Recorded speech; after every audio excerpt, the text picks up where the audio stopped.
विद्यार्थी मित्रों, સૌપ્રથમ તો હું આપ સૌને સ્વતંત્રતા દિવસની ખૂબ ખૂબ શુભેચ્છા પાઠવું છું. આજે આપણે સૌ દેશના 78મા સ્વતંત્રતા દિવસની ઉજવણી માટે અહીં ભેગા થયા છીએ. મિત્રો, 15મી ઓગસ્ટનો શુભ દિવસ તે આપણા ભારત રાષ્ટ્રીય ઇતિહાસમાં સૌથી વધુ મહત્વ ધરાવે છે, કારણ કે આ દિવસે દેશને અંગ્રેજોની 200 વર્ષની ગુલામીમાંથી મુક્તિ મળી હતી. બ્રિટિશ રાજે દેશના લોકો પર અનેક અત્યાચારો કર્યા. સેક્ટર સ્વાતંત્ર્ય સેનાનીઓએ દેશની જનતાને આઝાદ કરાવવામાં અંગ્રેજ શાસનના અત્યાચારોમાંથી આઝાદ કરાવવા માટે પોતાના જીવનનું સર્વસ્વ બલિદાન આપ્યું હતું. આવી સ્થિતિમાં આપણને તે મહાન ક્રાંતિકારી અને સ્વાતંત્ર્ય સેનાનીઓની યાદ આવે છે, જેમણે દેશ માટે સર્વસ્વ બલિદાન આપ્યું હતું.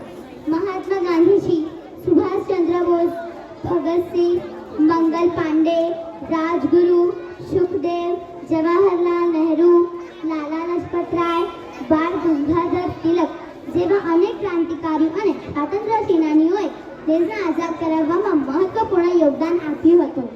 આ દિવસ આ તમામ મહાન ક્રાંતિકારી અને સ્વાતંત્ર્ય સેનાનીઓને નમન કરવાનો અને શ્રદ્ધાંજલિ આપવાનો દિવસ છે. વતન પર જો ફિદા હોગા અમર વો નौजवान होगा, वतन पर जो फिदा होगा अमर वो नौजवान होगा, रहेगी जब तक दुनिया ये अफसाना उसका बया होगा.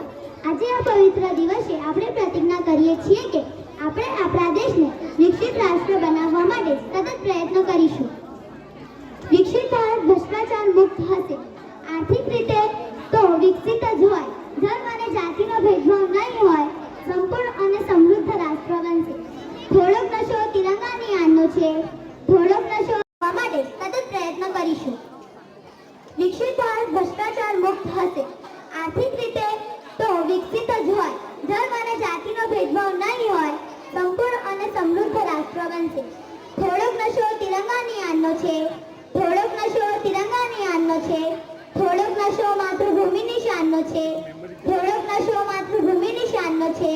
દરેક જગ્યાએ તિરંગો લહેરાવશું, દરેક જગ્યાએ તિરંગો લહેરાવીશું, કારણ કે આ નશો હિન્દુસ્તાનની સન્માનનો છે. અહીં હું મારા શબ્દોને વિરામ આપું છું.